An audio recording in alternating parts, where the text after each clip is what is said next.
I used to lie awake in bed at night with this constant stream of thoughts running through my mind.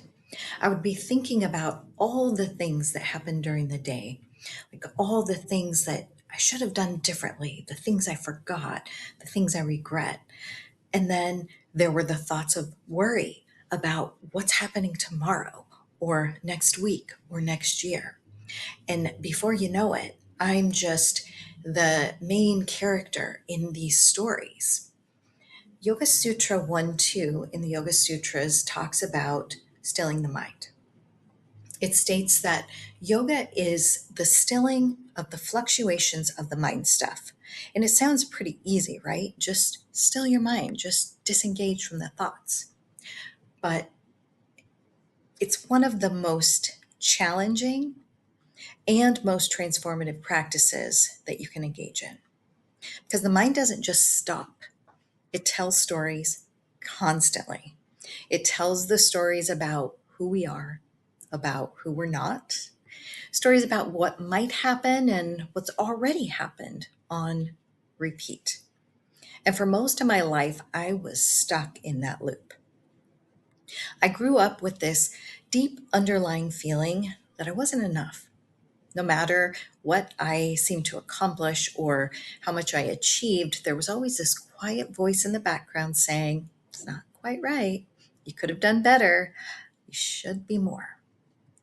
So I tried to fix it the only way that I knew how, and that was through perfection. If I could just get everything right, then maybe that feeling would go away. But perfection didn't free me, it trapped me. It kept me overthinking, overanalyzing, second guessing myself constantly. And without realizing it, I was completely caught in the fluctuations of my own mind. This is what Yoga Sutra 1 2 is really pointing at. Not that we need to force the mind to be quiet, but that we begin to see the thoughts for what they are: temporary, changing, not who we really are. So, one of the biggest shifts for me was learning to stop entertaining every thought. Just because a thought appears doesn't mean it's true, and it definitely doesn't mean you have to follow it, especially the self sabotaging or self deprecating ones. The ones that say, "You're not ready, you're not qualified, who do you think you are?" Those thoughts used to stop me before I even began. But through this practice, I started creating space. So instead of reacting immediately, I just began to notice, oh, there's that thought again. And in that moment of awareness, something really powerful happens. You're no longer inside the story. You're no longer the main character. You're just observing it as if it's a movie on a screen. And when you're observing it, you have a choice. That's what stilling the mind really is. It's not about having zero thoughts. It's about being pulled in every direction by them and letting go. It's about disengaging from the patterns that keep you stuck.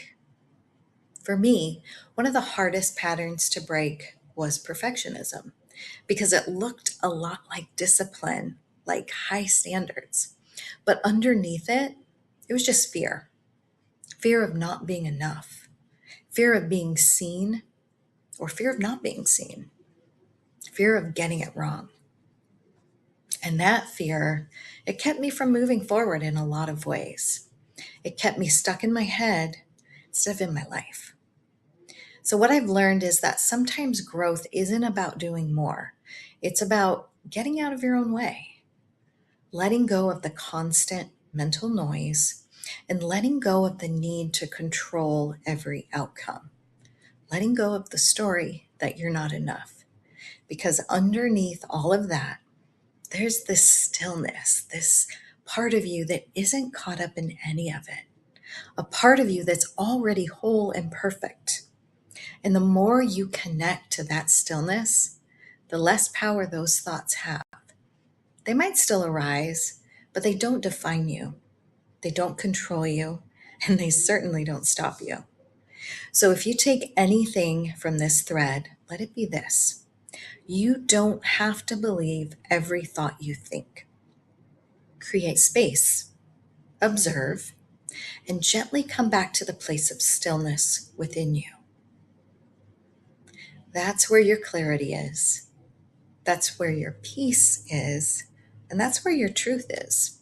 And that is yoga. Please like if this resonates with you, and be sure to share with someone who might need this message. And if you want to continue to follow me on these threads of wisdom, please be sure to subscribe to my channel.